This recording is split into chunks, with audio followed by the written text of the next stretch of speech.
Estamos iniciando mais um painel do Web Summit Porto Gente 2017, destinado para discutir 4 anos da Lei dos Portos, a Lei 12.815.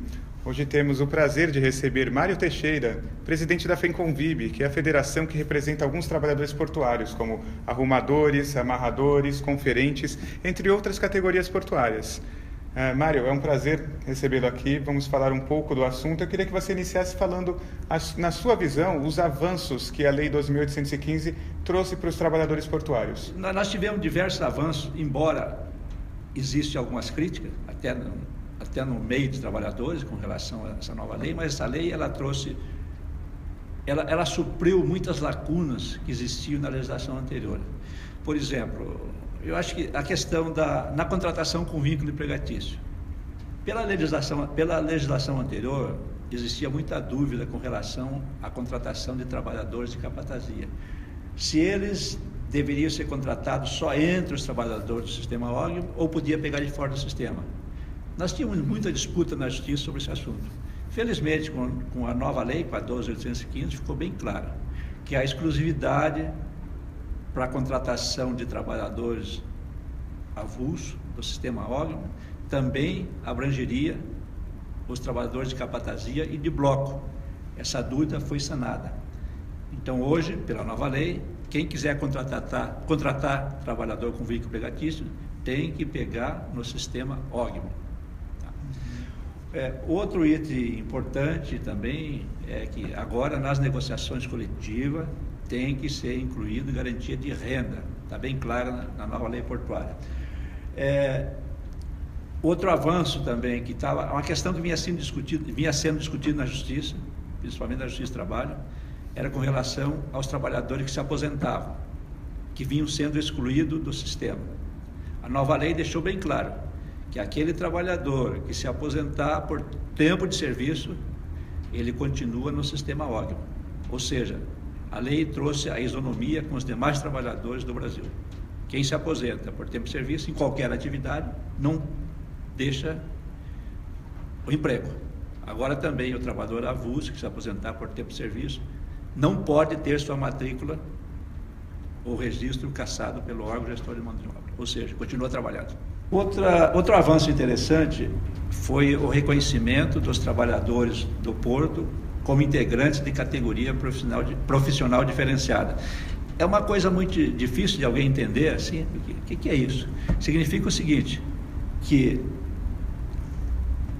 qualquer acordo ou convenção coletiva feita por esses sindicatos, ela se aplica em qualquer trabalho, em qualquer que seja a operação,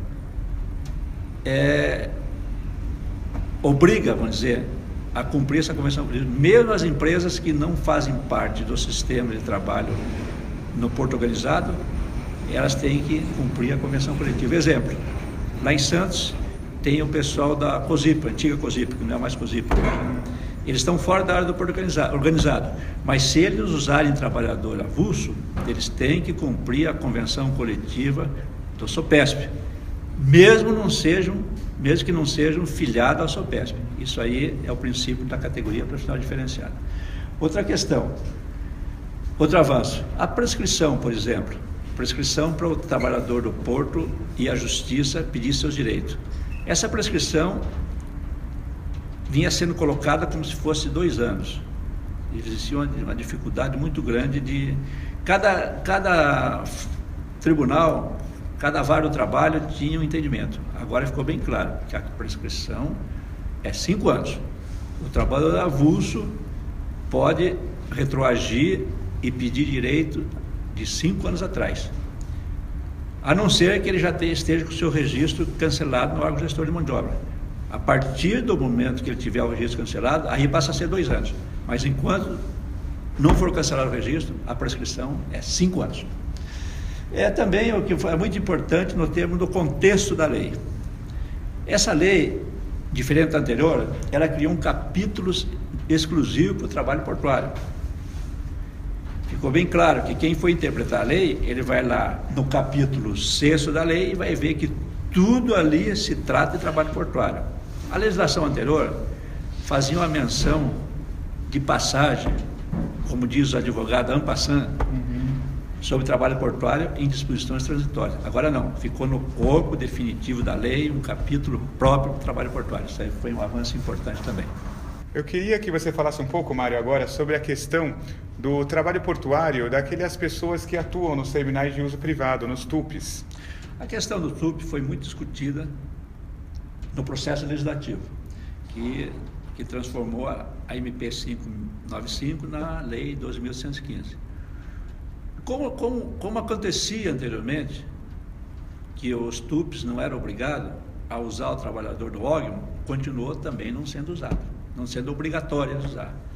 Mas, para compensar esta liberação dos TUPs, foi discutido no processo legislativo a obrigatoriedade dos TUPs negociarem com os sindicatos do porto. Eles não são obrigados a usar o pessoal do sistema órgão, mas são obrigados a negociar todas as regras no que diz respeito ao trabalho portuário, ou seja, os serviços considerados de estiva, de conferência, de concerto, de vigilância, de bloco, eles, para contratar trabalhadores, eles têm que negociar com os sindicatos. Como eu disse anteriormente, porque esses sindicatos, hoje, pela nova lei, representam a chamada categoria diferenciada. Onde tiver trabalho no porto, ou seja, trabalho portuário, tem que negociar, a utilização de trabalhadores para esse trabalho portuário tem que ser negociada coletivamente com o sindicato dos portos. Embora eles não sejam obrigados a usar, repito, o trabalhador do órgão, eles são obrigados a negociar com os sindicatos as regras para ele contratar trabalhadores para esse serviço. E isso também, até porque no capítulo 6º, como eu disse anteriormente, a lei incluiu também os TUPs, os terminais de uso privados. Também outra questão que nós consideramos um avanço, não só nós, que também posso dizer, os empresários também consideram um avanço, o governo, e quem está preocupado com a modernização do trabalho portuário, foi a criação de um fórum tripartite permanente, justamente para tratar da formação profissional do trabalhador portuário e do portuário avulso, para que esse trabalhador venha ser adequado profissionalmente aos modernos processos de movimentação de carga, como prevê a Convenção 137 da OIT, ratificada no Brasil. Esse foi um avanço muito grande. Já foi criado esse fórum tripartite no governo anterior, da presidente Dilma. Nós começamos a trabalhar e o trabalho estava bem avançado até as vésperas do início do processo de impeachment. Aí parou tudo, que foi um prejuízo muito grande para o setor. Agora, recentemente, nos últimos meses, o atual governo já baixou a nova portaria para retomar esse trabalho desse fórum tripartite. Essa questão, Bruno, é muito importante. Se fala em modernizar portos, em modernizar operações portuárias, e modernizar o trabalho como um todo, não pode olvidar ou deixar de lado a modernização dos trabalhadores em termos de qualificação profissional. Por isso, eu repito, a criação desse fórum tripartite foi um avanço muito grande, não só para os trabalhadores, para o setor portuário. Um outro avanço interessante, que não se fala muito por aí, até porque seria melhor até que não precisasse existir esse tipo de benefício, é que foi criado um benefício assistencial de um salário mínimo, na forma que já foi regulamentada pelo INSS, para o TPA com mais de 60 anos, que trabalha naqueles portos onde ele praticamente não tem condições de se habilitar para se aposentar pelo regime geral da Previdência Social. Então, esse aí, se ele não tem condição, tem mais de 60 anos, ele vai ter direito a um benefício assistencial de um salário mínimo. Isso aí talvez não represente nada para os portos do Sul, mas os portos, muitos portos do Nordeste e do Norte do nosso país, tem trabalhadores que realmente vão se beneficiar e já estão se beneficiando com esse avanço que também foi incluído na 12.815. Bom, nesse painel a gente está invertendo um pouquinho a máxima do jornalismo, então, que é começar com as notícias ruins e terminar com as boas, algo mais leve, né, para o telespectador. Mas aqui, como é um congresso virtual, a gente iniciou com os avanços, são importantes para a gente frisar, para quem está nos assistindo, mas agora é preciso falar das frustrações, né, do que o senhor, como presidente da federação, como diretor da CTB, né? Confederação dos Trabalhadores do Brasil, Central dos Trabalhadores do Brasil, como você vê que essa lei, o que ela não resolveu para os trabalhadores portuários que são representados por você? Bem, na verdade nós temos frustrações, né? A maior frustração foi que também não conseguimos, eu digo também porque na lei anterior também não era permitido, a obrigatoriedade do uso do trabalhador do sistema órgão pelos terminais localizados fora da área do porto organizado. Isso realmente a gente não conseguiu. Nós tentamos, a única coisa que nos foi dada como digamos assim, um equilíbrio entre aspas, é que nós iríamos representar a categoria profissional diferenciada e que os TUPs deveriam negociar conosco as demais regras para a contratação de trabalhadores para o serviço portuário. Outra frustração também foi que nós tentamos muito e não conseguimos incluir nessa nova lei a categoria de amarradores e desamarradores de navios. Nós chamamos de frustração porque realmente nenhum navio começa a trabalhar sem passar pela amarração do navio no porto. Nenhum navio deixa o porto depois de terminar sua operação sem a participação dos amarradores e desamarradores do navio. Então é a categoria que deveria estar incluída nessa lei e lamentavelmente não foi. Bom, Mário, eu queria que você falasse um pouco agora sobre a revogação do decreto 6620, que especialmente na questão das restrições para a movimentação de carga de terceiros, né? O que criou uma assimetria concorrencial entre os terminais que ficam fora do porto organizado e aqueles que estão dentro do porto público, dentro do perímetro. Realmente, essa pergunta é muito interessante, porque a Lei 8.630, ela não previa, ela permitia a operação com carga própria de terceiro, mas não limitava. Qual seria a participação de carga própria e qual seria a terceira. E o decreto 6.620 trouxe uma limitação. Trouxe uma limitação que o terminal fora do porto organizado teria que operar majoritariamente carga própria. Só que esse decreto, embora ele tenha entrado em vigência, mas nunca houve a eficácia, a aplicação dele. Continuaram, principalmente os terminais de container, operando sem qualquer restrição. Itapuá, Navegantes e mais recentemente Embraport e outros. A nossa federação tentou na justiça fazer cumprir o decreto 6.120. Nós entramos com 3 ações civil pública.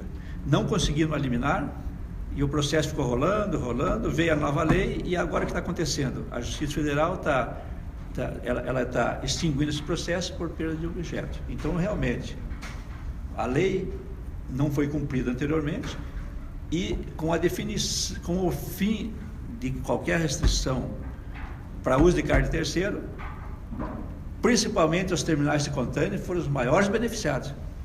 O que nós temos hoje? Temos terminal de container que estão dentro da área do porto organizado, que estão cumprindo todas as regras do porto organizado, e já temos terminais de container, como Itapuá, Navegantes, Embraport e outros aí, PCEM, que estão fora da área do porto organizado, que não estão tendo as restrições que tem os terminais que estão dentro da área do porto público, e com isso realmente é aquilo que você falou, está havendo uma assimetria concorrencial, está mesmo. Esses terminais de container foram os maiores beneficiados. Se a gente tiver que criticar a lei, na nova lei, de uma forma veemente, nossa crítica está exatamente nessa questão da liberação dos terminais de container operarem com qualquer tipo de carga, seja própria ou seja de terceiros. Eu também queria aproveitar a oportunidade para falar sobre o mito que corre por aí. Veja bem, a questão da alteração de poligonais. O que está acontecendo é que as administrações portuárias, de um modo geral, têm entrado em contato com a CEP, agora com o Ministério do Transporte, e estão se entendendo, vamos dizer assim, para reduzir as áreas de porto organizado, a área de porto público. Quando se fala em alteração poligonal, geralmente para reduzir a área de porto público. E ao reduzir a área de porto público, está trazendo problema, é claro, porque está abrindo mais espaço para ter terminal privativo fora do porto e está reduzindo também uma área necessária para a extensão do porto público, para a ampliação do porto público. Mas isso aí não é privilégio da nova lei. A lei anterior permitia que também alterasse as áreas de porto organizado e também por decreto. A única diferença é que pela lei anterior era mais difícil até alterar, porque pela lei anterior era mais fácil, alterar. Pela nova lei não se altera assim só o desejo do administrador e da autoridade competente. Tem que haver audiência pública, tem que haver debate na comunidade, tem que ter a autorização do município, então está mais burocratizado um pouco. E é só para dizer que isso aí é um mito, dizer que foi a nova lei que trouxe isso. Não, a lei anterior também tinha de uma maneira mais fácil para quem queria alterar a área de porto organizado. Bom, Mário, eu queria agradecer a sua participação aqui nessa iniciativa Porto Gente. Pela segunda vez, inclusive, em 2013, nós gravamos em frente ao Congresso, ficou um visual muito bacana, né? E essa nossa iniciativa é uma forma permanente de a gente levar informação e conhecimento a quem se interessa e fazer toda a conexão dos atores do universo logístico e portuário. Por isso eu queria suas considerações finais e mais uma vez agradecer a sua participação. Muito obrigado, eu que agradeço. E eu acho que é interessante que no setor portuário, diferente de outros setores, queiramos ou não, nós temos que conviver capital e trabalho. O capital precisa da gente, nós precisamos do capital. E por isso que eu digo que o mais importante de tudo, embora nós tenhamos uma lei que trata da questão portuária, nós temos outra lei, que é a 9.719, que também disciplina o trabalho portuário, principalmente detalhes mais de obrigação do órgão. Nós temos a Convenção 137 ratificada no Brasil, o que é o anseio de muitos países no mundo. Então nós temos uma legislação, um arcabouço jurídico importante no Brasil. E eu acho que o mais importante para nós, e para os empresários também, é que a gente procure mais e mais o processo negocial.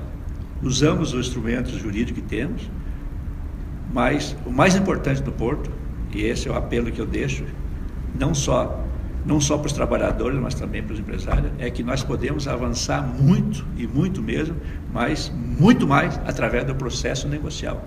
Então fica essa mensagem. Vamos tentar negociar e, de preferência, em cada porto, negociação conjunta. Todos os sindicatos negociando uma mesma convenção coletiva, e essa mesma convenção coletiva poderá, então, disciplinar cada atividade, um anexo, qualquer coisa, mas o ideal é ter uma única convenção coletiva. E, por aí, nós conseguiremos não só aplicar a lei, como também disciplinar as questões omissas da lei. Muito obrigado, queria agradecer a atenção de todo mundo. Logo aqui abaixo do vídeo vão ter algumas considerações adicionais aí do Mário e também um pouco da legislação para vocês poderem entender em detalhes o que foi tratado aqui no vídeo. Muito obrigado.